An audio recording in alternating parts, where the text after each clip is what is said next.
یہ قصہ ایک صابر عورت کا ہے۔ اس عورت کو ہر بار اللہ اولاد نرینہ سے نوازتا تھا، مگر وہ چند مہینے بعد فوت ہو جاتا تھا۔ اس عورت نے اپنے اس دکھ پر صبر کا دامن تھامے رکھا۔ اسی طرح اس بیچارے کے یہاں بچہ پیدا ہوتا اور وہ اس کی چند ماہ پرورش کرتی اور وہ اللہ کو پیارا ہو جاتا۔ یہی سلسلہ چلتا رہا اور اسی غم میں ایک ایک کر کے اس کے 20 بچے فوت ہو گئے۔ جب اس کا 20واں بچہ انتقال کر گیا تو وہ ایک دم ٹوٹ گئی۔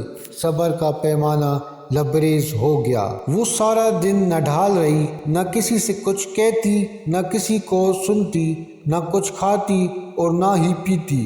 اسی طرح رات کو وہ نڈھال سی کیفیت میں اٹھی، وضو کیا اور پھر جائے نماز بچھا کر 2 رکعت نفل ادا کیے۔ سلام پھیرنے کے بعد اس نے دونوں ہاتھ دعا کے لیے اٹھائے اور گڑ گڑا کر دعا مانگنے لگی، اے میرے مالک، میرے پروردگار، مجھ سے ایسی کیا خطا ہو گئی کہ میرا باغ ایک دم ویران کر دیا؟ میری ایسی کون سی غلطی کی سزا تو مجھے اتنی سخت دے رہا ہے کہ میں صبر بھی نہیں کر پا رہی؟ جس اولاد کو میں 9 ماہ اپنے خون سے پالتی ہوں، پھر چند ماہ میں اسے کھو دیتی ہوں، میری ایسی کون سی خطا ہے جس کی وجہ سے مجھے اس قدر کٹھن سزا مل رہی ہے؟ آئے دن میرا دل غم کا شکار ہوتا ہے کہ میرا بچہ پروان چڑھے گا بھی کہ نہیں۔ اے دکھی دلوں کے سامع، میری غم کی داستاں کو سن اور میری مشکلیں دور فرما۔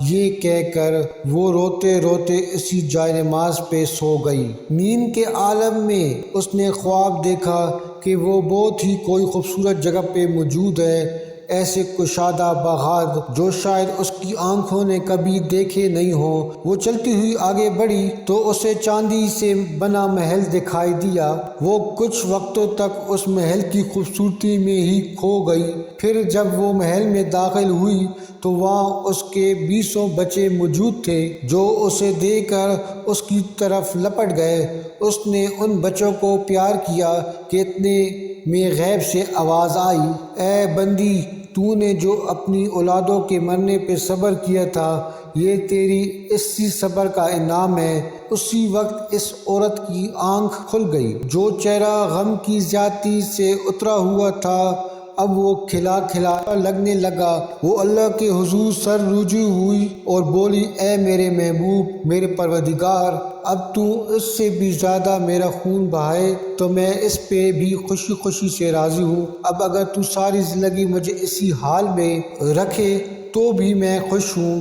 یہ جو انعامات ہیں ان کے آگے میرا صبر تو کچھ نہیں۔ انسان کو زندگی کے ہر مسائل میں صبر سے کام لینا چاہیے۔ صبر ایک ایسی کیفیت ہے جو انسان کو اللہ کے قریب کر لیتی ہے۔ اللہ تعالی ہم سب کو صابر و شاکر بنائے۔ اللہ سبحانہ تعالیٰ کی مصلحتوں کو سمجھنے والا بنائے۔ ہماری زندگی میں کوئی غم بے وجہ نہیں آتا۔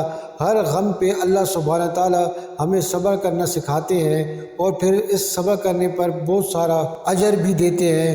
اور یاد رکھیں دوستو، ہر مشکل کے ساتھ آسانی ہے اور اللہ سبحانہ تعالیٰ ایسا رحمان پروردگار ہے کہ ہر مشکل کے ساتھ دگنی آسانی دیتا ہے۔ اور اللہ ہم سب کو اپنے احکامات پر چلنے والا بنائے۔ آمین ثم آمین یا رب العالمین۔